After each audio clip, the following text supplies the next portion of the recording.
Hello and welcome. And welcome to Senior Wednesday at the Wichita Art Museum. I'm Matt Buckingham, your host this morning and curator of education here at the museum. In June, hundreds of Wichita area artists heard the call for submissions to Foot in the Door, a non-juried community art exhibition held in conjunction with the museum's 85th anniversary. Artists from all across the area submitted their work. By mid-October, 570 works of art, each no more than 12 by 12 inches square, were on the gallery walls. This eclectic visual feast celebrates the depth and breadth of Wichita's artistic talent and serves as a testament to our community's enthusiasm for the visual arts. Foot in the Door has been very popular with visitors to the museum. Visitors have been eager to learn more about this exciting array of artists, and we wanted to showcase a handful of them. Today, for our Senior Wednesday event, you will have the opportunity to hear from some of the artists that heard the call and have work here in the gallery. Our artist presenters are ready to give us a peek at who is behind the work. Please enjoy this tour as we meet the artists from Foot in the Door. Good morning. This is Christopher Gulick. I want to shout out to all my friends and colleagues in the Friends. I would like to say thank you to Matt and the rest of the staff for this opportunity for me and a whole lot of the new young guns. That's who we want to hear from today.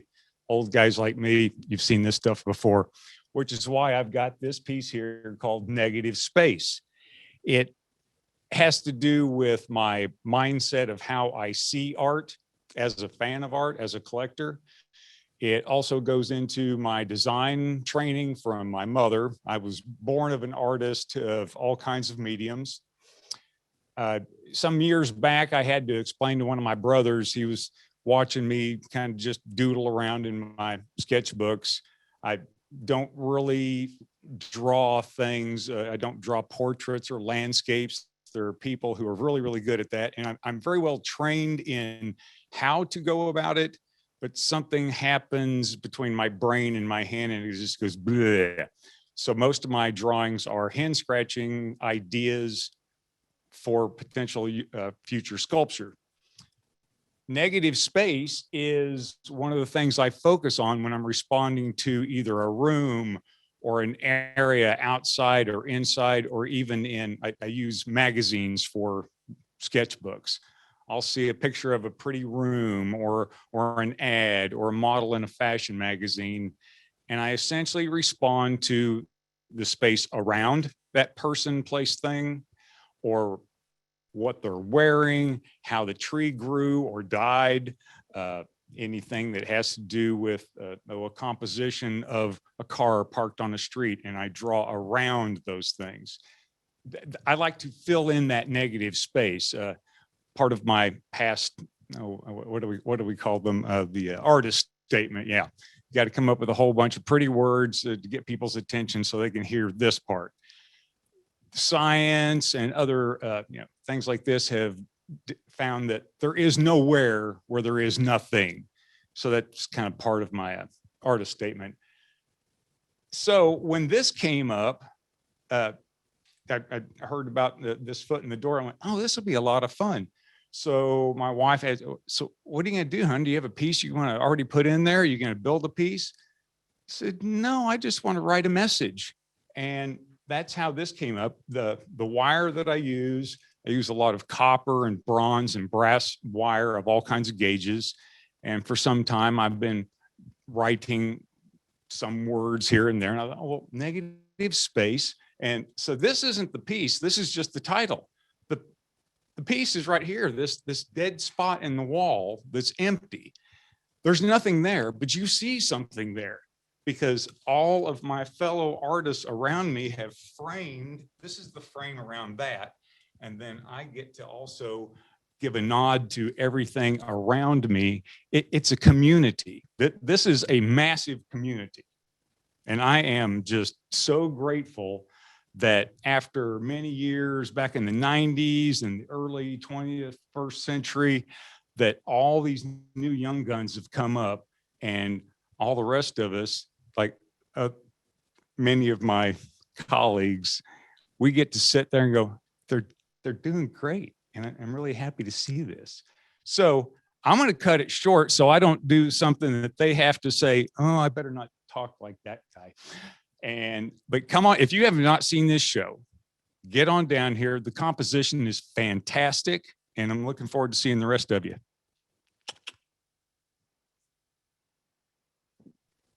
Hi, everybody. I'm Rebecca Hoyer, and this is my piece here. Matt gave us a prompt about the show and said that, tell us why you wanted to do the Foot in the Door show. I had 3 reasons. Which artist doesn't ever want to show at Wham? Thanks, Patricia. It's a great community project. Number 2, I wanted to see what everybody else was doing, see if I'd missed anybody that's up and coming, because we haven't been able to see everybody for Final Fridays or anything like that in a long time. And number 3, I like a big party, a big opening with a bunch of artists, because I like to talk about art. So, but COVID happened and there was no party. And so I have been stuck in my studio day after day after day. And so my thoughts are starting to churn. And I've been thinking about, why do I like to paint? And what am I thinking about? If I go back in our history, people have been painting for many years, and there's obviously many ways to paint a square, but there's also many ways to paint a biblical scene, a historical painting, a still life, a portrait. And each artist concentrates on 1 or 2 things. And so I was thinking about, what do I concentrate on? I think it all started way back in when I was in high school. I had seen a still life by Pablo Picasso, and I was looking at it and I said, my God, how did he even start doing this drawing? Because I have no idea how he got those grapes in this wine bottle to look like this. It's not just something random. There is some intent in there, but by golly, I don't know what it is. So 40 years later, I think I kind of understand a little bit more. I think he was not interested in light. He was not interested in representation. He was interested in a shape. And that's what I'm interested in also. So that's the rabbit hole I have gone down during COVID, is thinking about shapes. What does that really mean? To me, I was taught to do shape follows shape. And to me, that's just a bunch of words. But what that means to me is that once you put down a line and make a shape, the next line you put down is influenced by that first line. Let me give you an example. If you do a horizon line, it kind of starts the whole painting. I was thinking I could almost tell you which artist is doing the landscape by where that horizon line is. If it's way up here at the top, it's probably like a Lisa Grossman riverscape, and it's just a little tiny bit of sky. If it's right about here, it's like a Robert Sudlow, and he likes to do show a lot of the land and the undulations of the prairie. A lot of people do 1/3 because it's very comforting. But if it's way down here, it's probably a Philip, and with a big sky on the top. So once you put down that horizon line, you can see that one line makes a huge difference in that landscape. It tells you where to put the sky, it tells you where to put the clouds.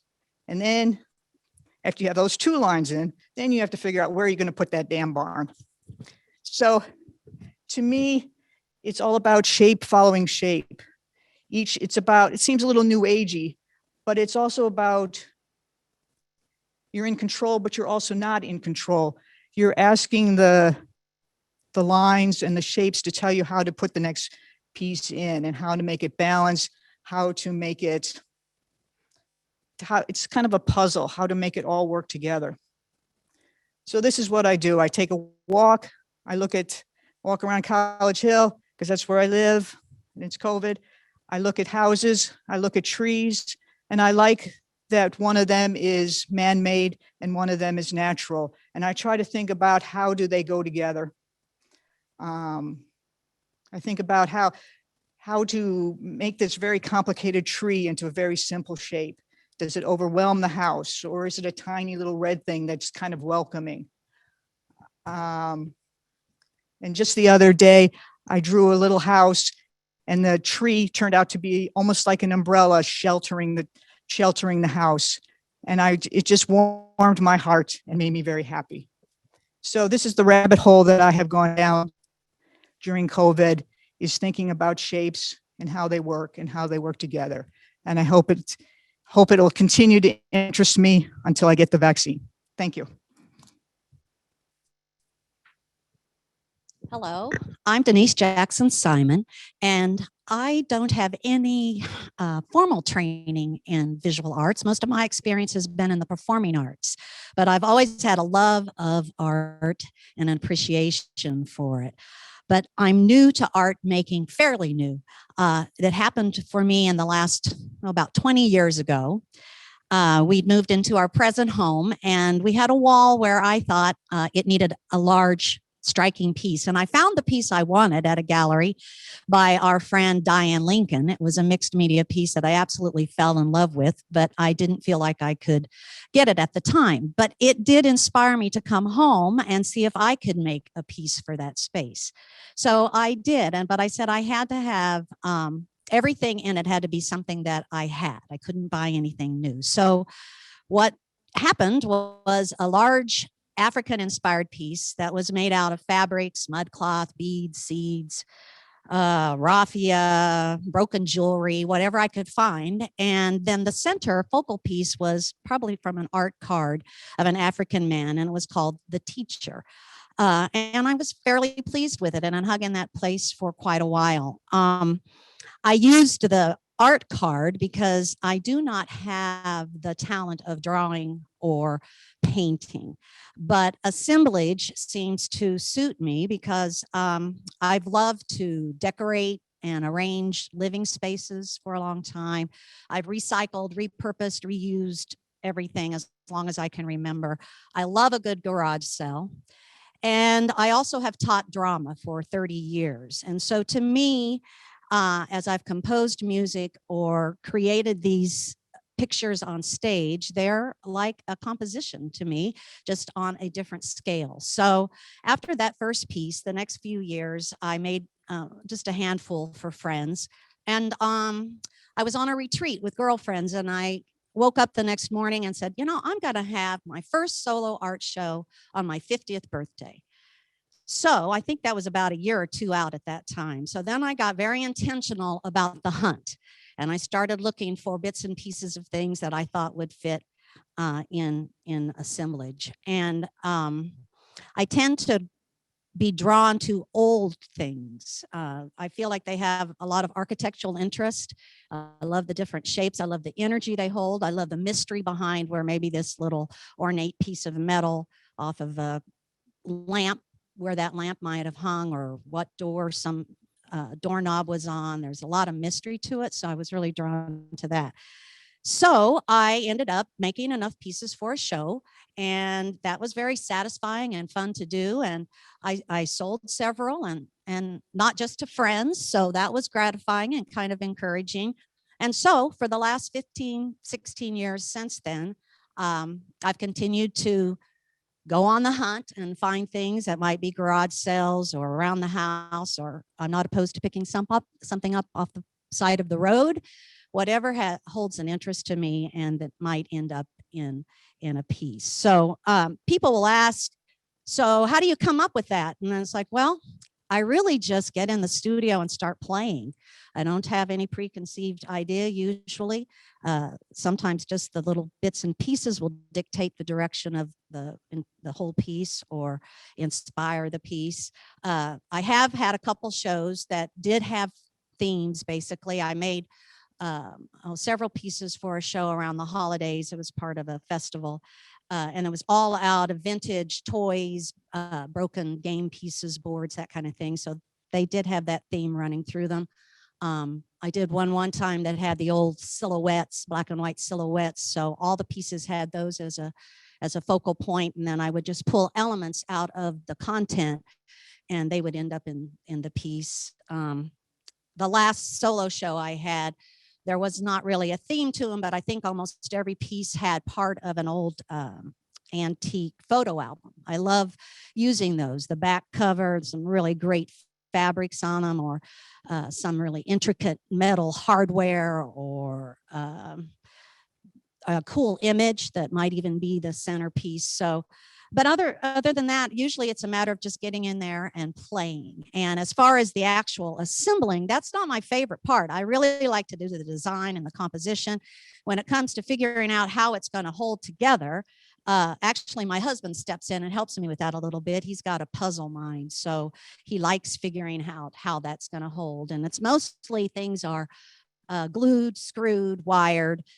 Probably would behoove me to learn how to solder or weld, because I tend to pick up bigger pieces these days. But at this point, it's pretty much those techniques. And I just have a lot of fun playing around with them, which brings us to this one. I thought this year with the COVID that I would just turn out all kinds of pieces, but my desire for that and my motivation didn't quite match up.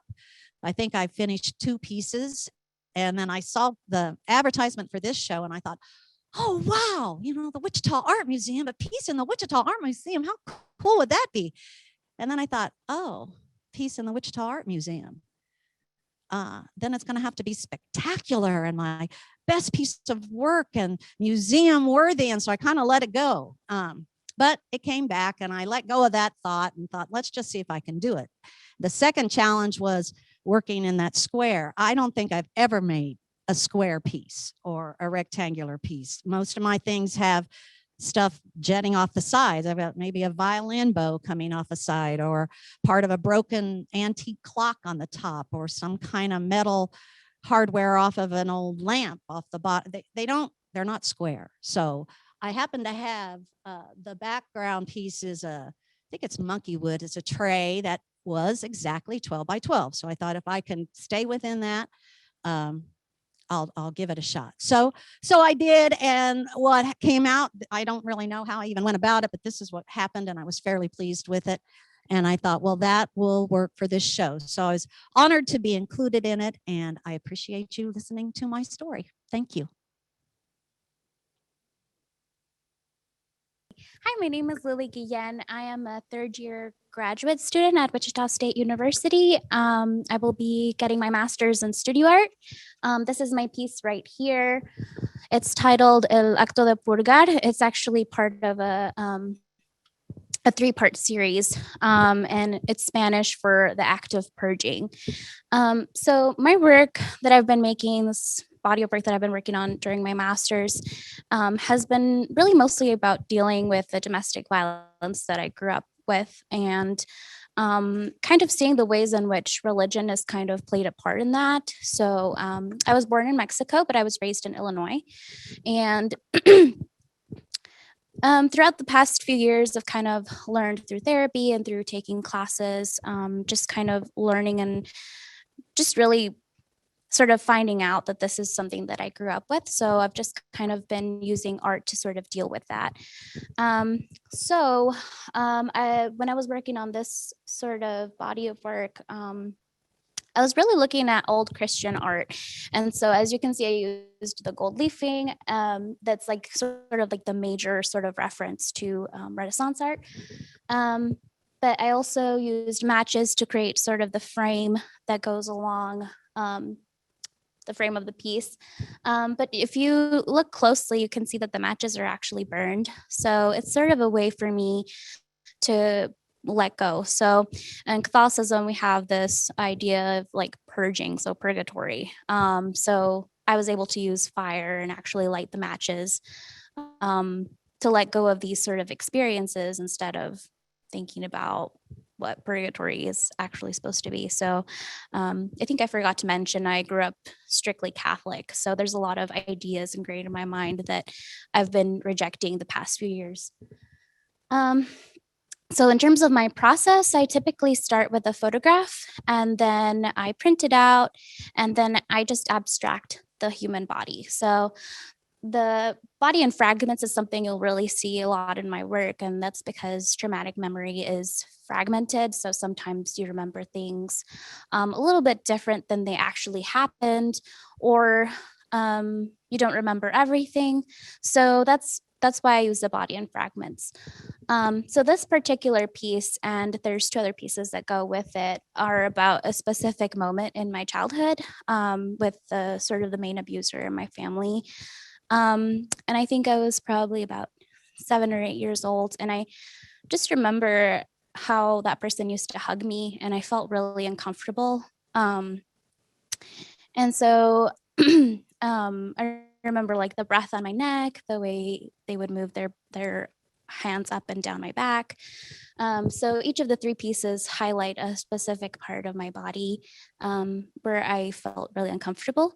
So this one is the back. So I started incorporating embroidery into my work to sort of talk about embroidery or like sewing in terms of like repair, like when you sew something, you're repairing it. But also it kind of goes back to this idea of women's work. Women are typically,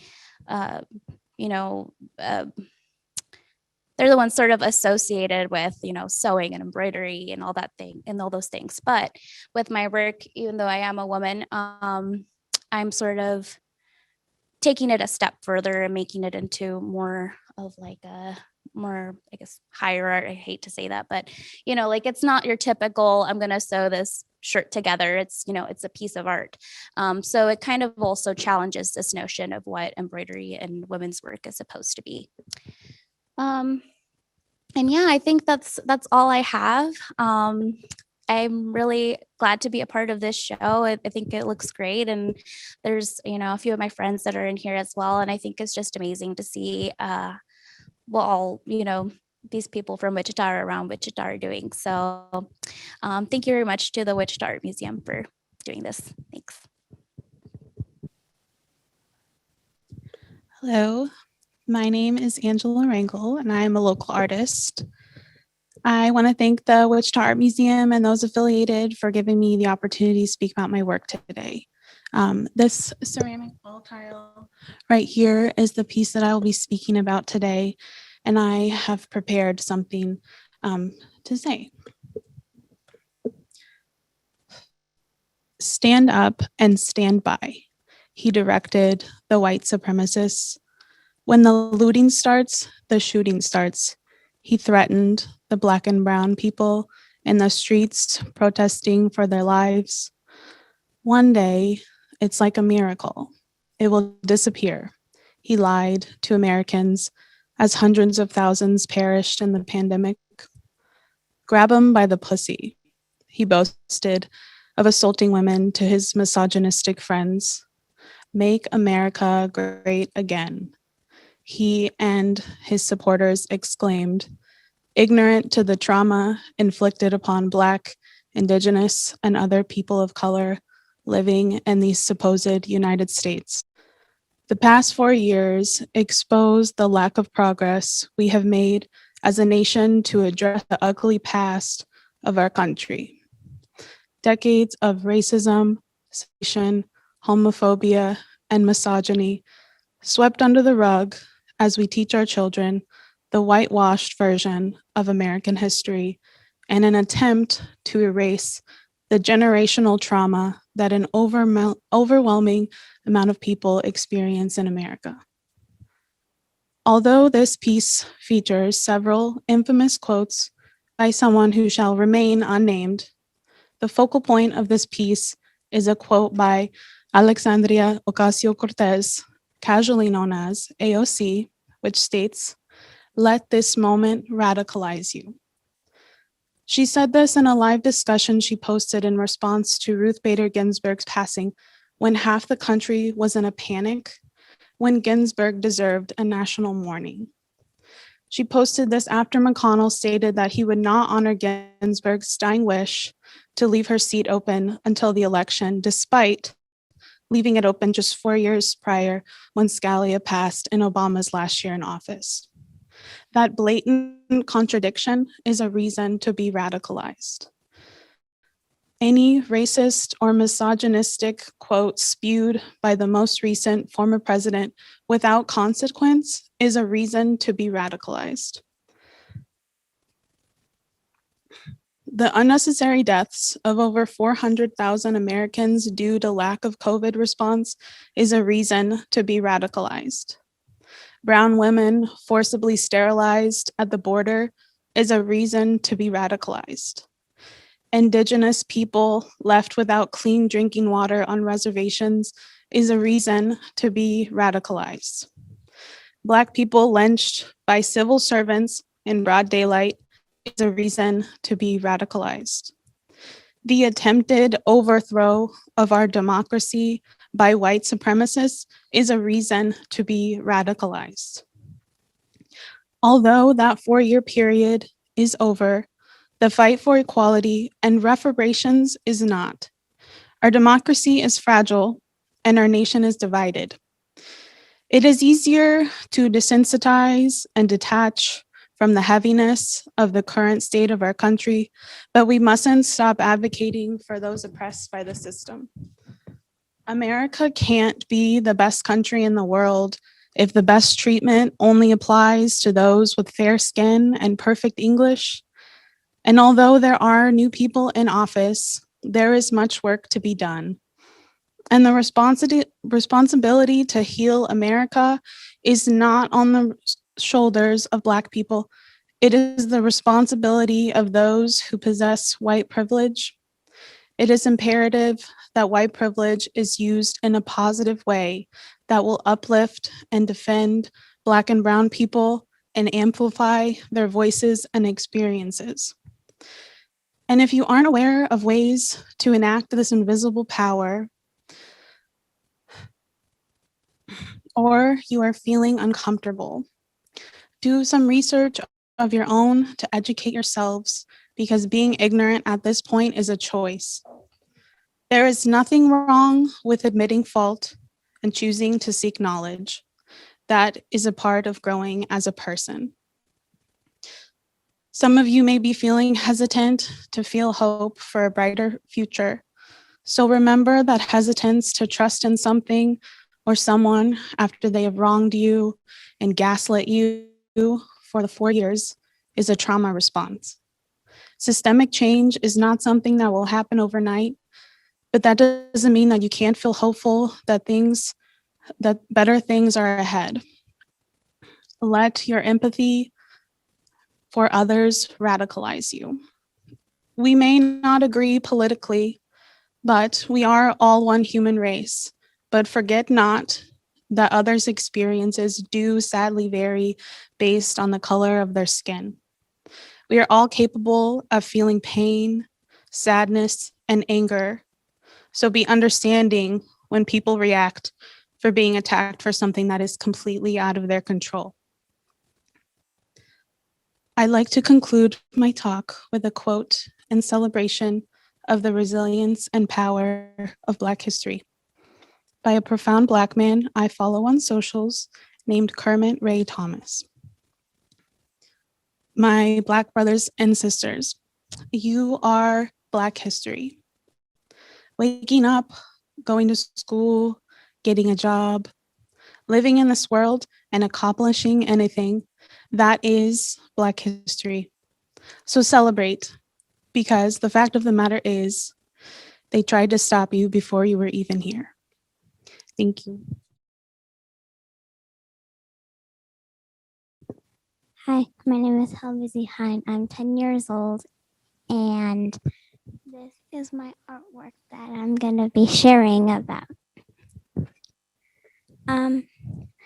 The reason I came up with this is because I knew a lot of people were going to be doing things like not abstract portraits and pictures of other things that they've drawn. So I wanted to do something abstract. And the reason I thought of the colors were because the two of them are my favorite colors, the blue and the yellow. And then the pink just made me feel happy. So that's why I put it in. And it's important to me because, well, I mean, I wanted to choose a different one, but as I once heard from someone very wise, it doesn't matter what it looks like. It only matters how you think it is. So that's why I liked it.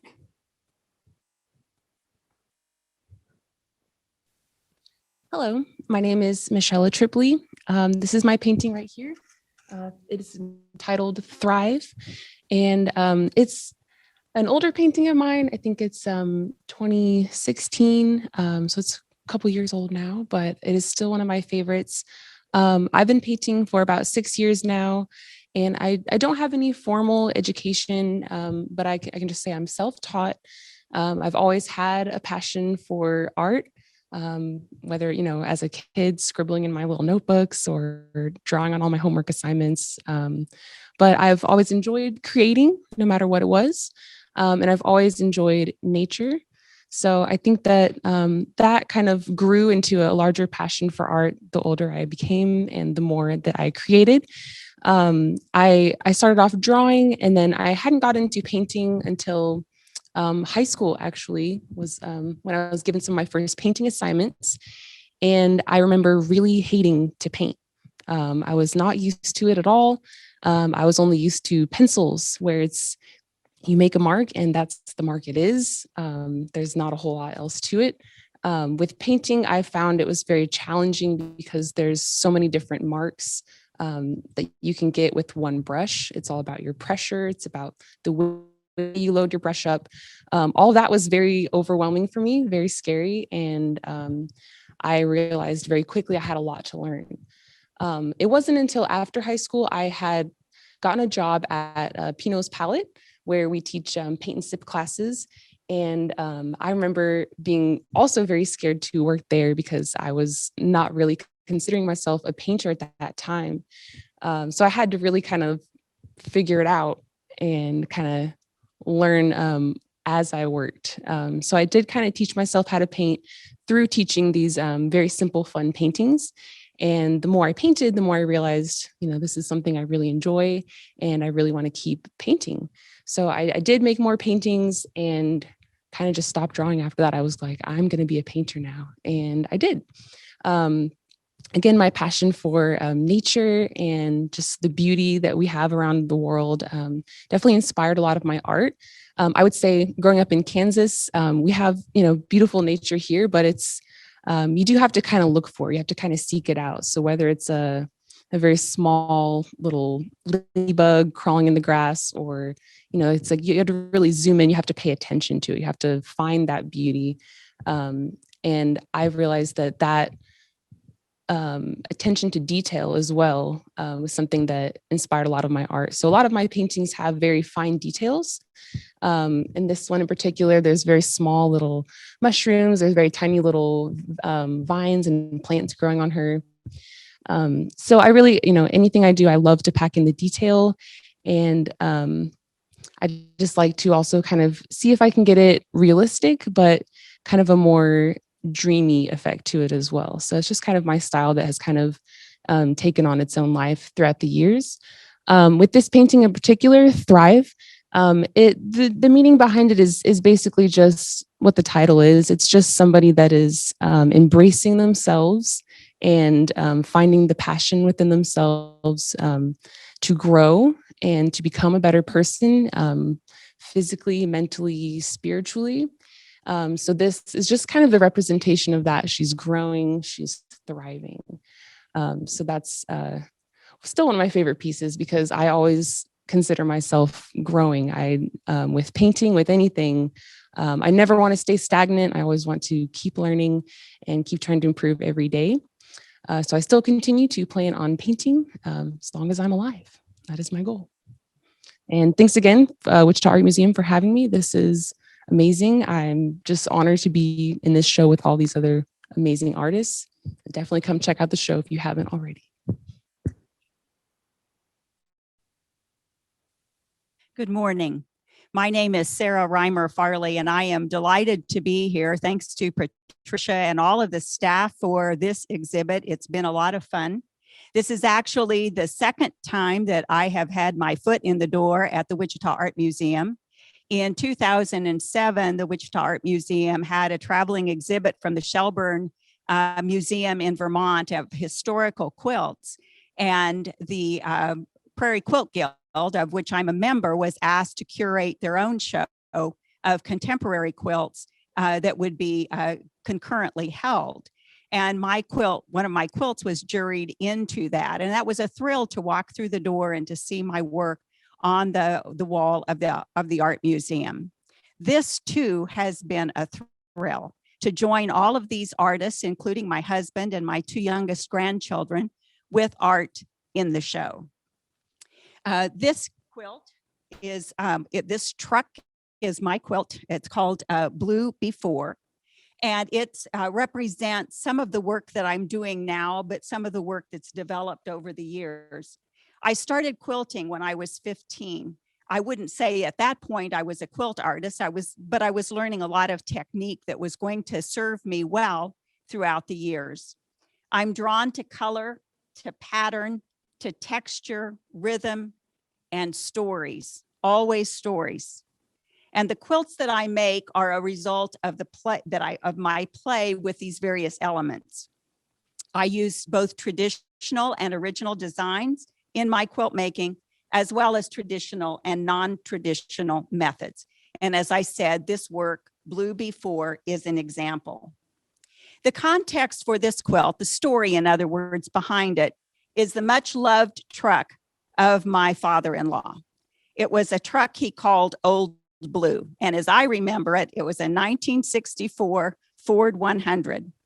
Grandpa Lou was proud of that truck and delighted in allowing many of his grandchildren to practice their driving skills between the farmhouse and the field. He bought it used. So in our lifetime, our memory, it was always a faded blue. The grandchildren loved that truck too. But most of all, they loved their grandpa. Our son, Matthew, who is an artist and lives in Lucas, Kansas, chose to honor his grandpa and his memory by naming his studio Old Blue.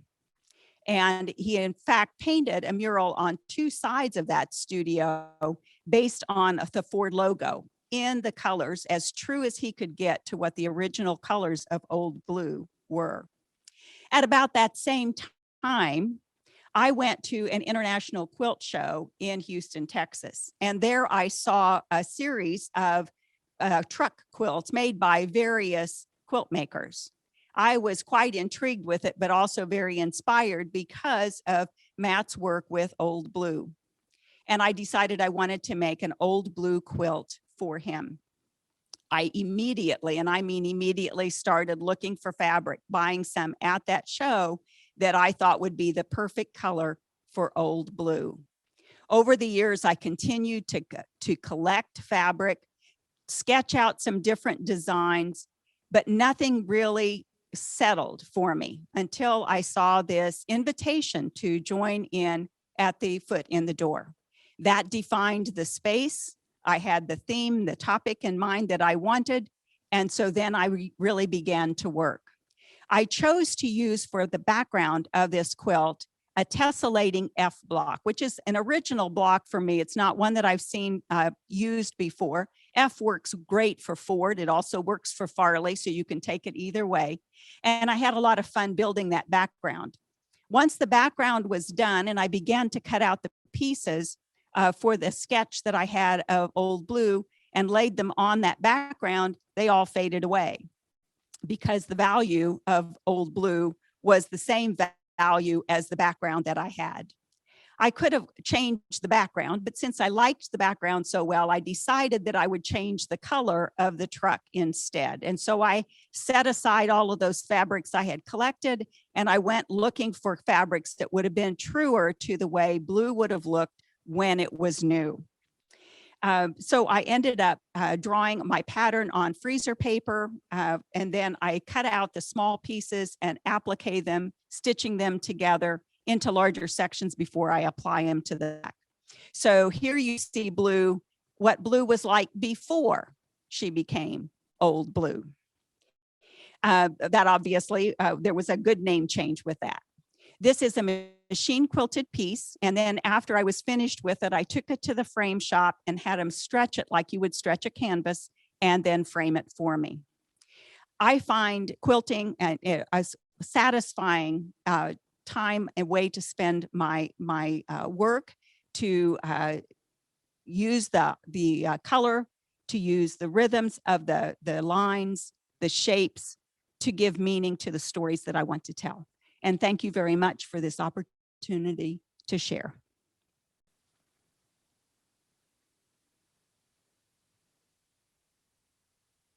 And so we're nearing the end of our presentation this morning. I want to take a few minutes to thank all of the artists that have presented this morning. This has been wonderful hearing the insights behind the work that you've been doing. As we look around the room, I can imagine all the other stories that we haven't gotten to here today. And this has been just wonderful, getting a look behind the scenes and hearing a little bit more about the work you're doing and the inspiration that drives what you do in your artwork. I hope all of you have enjoyed hearing from our artists behind the work in this show. Foot in the Door will be on display here at the museum through Sunday, April 18th. This weekend, we're excited to open African American Art in the 20th Century. This show, organized by the Smithsonian American Art Museum, includes nearly 50 paintings and sculptures by leading artists. The show runs through February 6th, begins February 6th and runs through May 23rd. The museum is open Tuesday through Sunday, and as a warm welcome to all of Wichita, we will have free admission Saturdays and Sundays throughout the month of February. So please come down and see some of the new things that are happening here at the museum.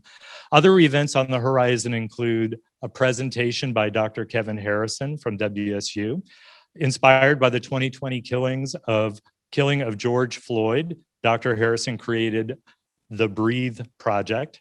This 1-hour music video explores the significant history of African Americans in Kansas, celebrates Black males, and proclaims that all men are free to breathe.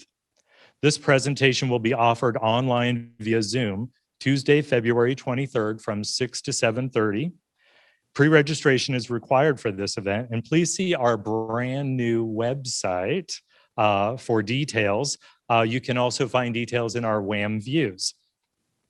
Finally, come to the museum for Family Art Venture, coming up later this month, Saturday, February 27th from 11 to 3. We're planning a safe, fun, and family day full of activities, including one activity inspired by Foot in the Door.